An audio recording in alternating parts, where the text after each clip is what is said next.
បាទសួស្តីបងប្អូនទាំងអស់គ្នានេះជាសកម្មភាពក្រុមការងារធ្វើការរៀបចំប្រព័ន្ធការពារសត្វកាឌៀទុកមុនសម្រាប់ផ្ទះសាងសង់ថ្មីបាទអញ្ចឹងផ្ទះនេះគឺជាប្រភេទផ្ទះថ្មីតែម្ដងដែលគាត់ធ្វើការពារទុកមុនណាបាទអញ្ចឹងតាក់ទងនឹងការរៀបចំគឺយើងរៀបចំនៅពេលរៀបចំធ្នឹមក្រវ៉ាត់រួចរាល់តែម្ដងហើយមុនចាក់បេតុងផ្ទៃបាតគឺយើងអាចរៀបចំបានណាបាទអញ្ចឹងនេះជាប្រព័ន្ធទយោដែលយើងបានធ្វើការរៀបចំជូនគាត់គឺនៅគ្រប់ធ្នឹមអមសងខាងធ្នឹម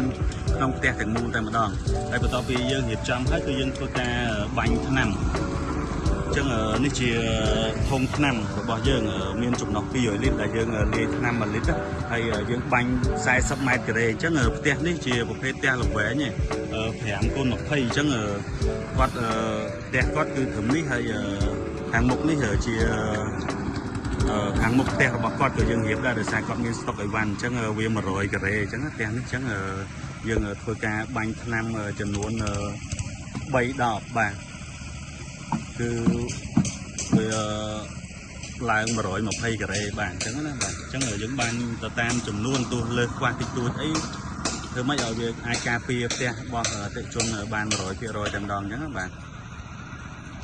ចឹងបងប្អូនមានតម្រូវការតាក់ទងនឹងសេវារៀបចំប្រព័ន្ធការពារទុកមុនអាចធ្វើការទំនាក់ទំនងបានបាទសូមអរគុណ